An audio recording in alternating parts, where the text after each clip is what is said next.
If you're a human being alive in the 21st century, chances are that you're working too hard, that you're doing too much. From my personal experience and observing the way especially American society operates, we've developed a habit of making everything a competition. It's no longer enough to just have a career that pays the bills and enjoy the rest of your free time.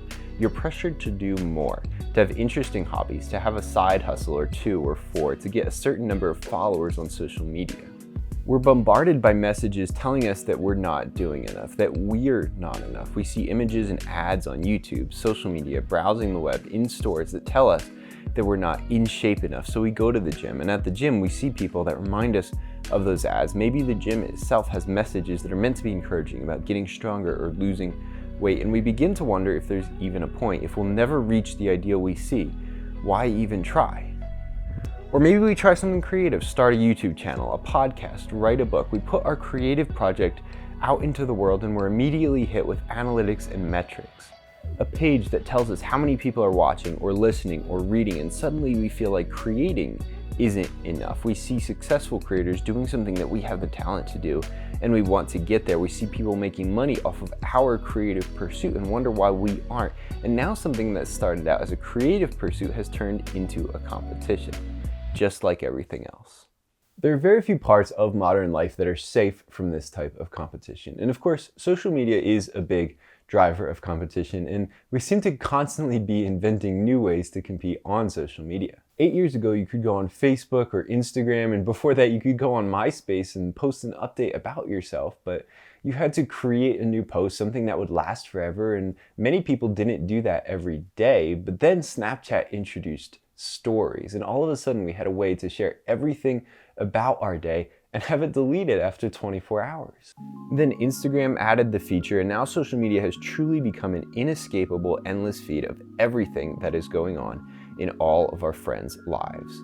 We see friends hanging out with other people and wonder why we weren't invited. We see other people working when we are resting and feel like we're not doing enough. Parents compete with each other on how they're raising their kids or if they're doing enough. And other people use stories to show how hard they work or how great the restaurants that they go out to are. We hear all the time that social media is a highlight reel and we shouldn't judge our entire life based off of someone else's highlight reel. But that's much easier said than done. When we see stories, we know that somebody is out doing something fun.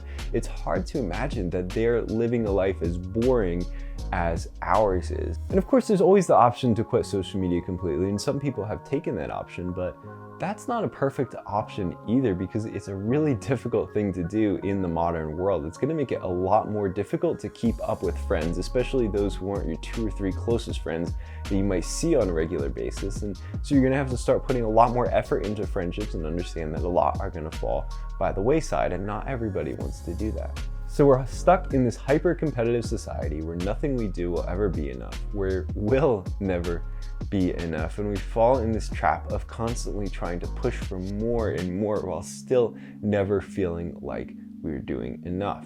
How do we break the cycle? By doing less. That's right. The way to feel like you're doing enough is to do less than you're doing right now. But I don't necessarily mean just taking your current schedule and scheduling in less work hours or less hours at the gym.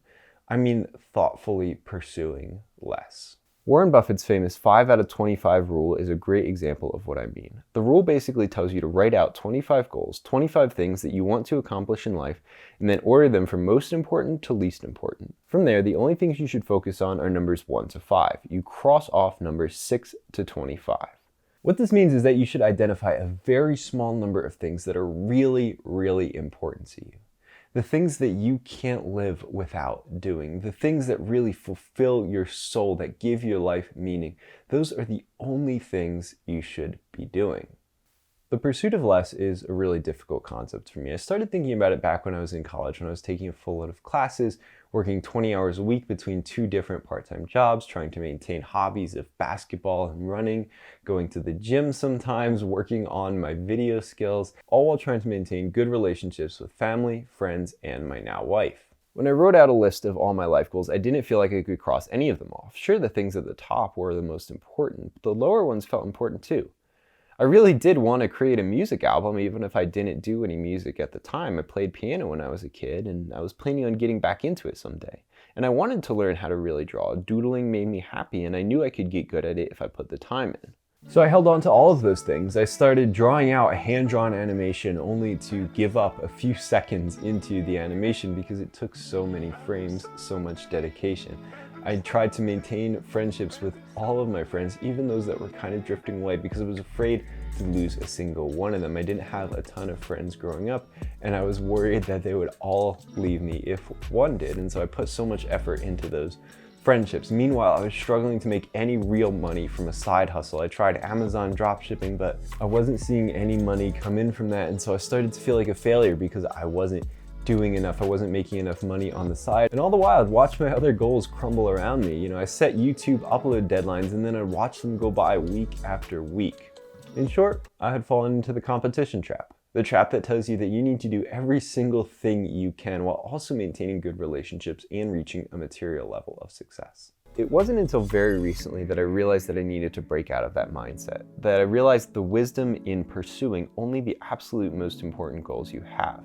I now acknowledge that I may never make a music album. Sure, I might someday once I've achieved some of my top 5 goals, but I might not, and I won't give it another thought until I've achieved my most important goals first.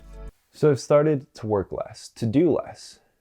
Early on this year, I had been reading a lot, and so I set an arbitrary goal of reading 80 books this year. That would be by far the most I had ever read. But then I found myself spending way too much time reading. There were weeks where I was busier, and so I was spending just about all of my free time reading. If I spent more than a few days on a book, I would start to feel like I was behind and like I needed to catch up, to read faster. And so I put more time into reading, into this thing that isn't even one of my top most important goals. But when I realized that, I decided to cut back. I completely got rid of my 80 books a year goal, and I just decided to read for fun whenever I can. And I was spreading myself thin creatively, trying to make quality content for too many platforms, all the while posting photography pictures on Instagram. Again, I was tiring myself out because I had convinced myself that I needed to be good at all of it, that I needed to be good at long-form videos, short-term videos, social media, photography. But making longer form content for YouTube is really where I feel fulfilled, so I cut back on other platforms to focus on one. And while I'm doing all of this, I'm doing my best to cut out competitive pressures. I'm comparing myself less to others, consuming less content from others. I'm trying not to pay so much attention to numbers and analytics and instead just focus on creating the best content that I can. But of course, I'm not perfect at this, but cutting back on the number of hobbies I was investing in, the number of activities I was filling my time with, and just working on significantly less things while putting significantly more time into the things that were left has really changed how I work on those most important things. So if you ever feel caught up in the cycle of competition and comparison, maybe it's time to take a step back, to write out all of your goals in life and to cross out all but the most important ones, to work less, but to work much more focused on the things most important to you. Thanks for watching. I'm Nathan Emery. I'm 24 and I recently moved across the country with my wife and started my first real job. I'm just trying to figure out who I am and what my place is in this world. So if you found this video helpful and you want to follow along in my journey of self-development and self-discovery, be sure to hit that subscribe button.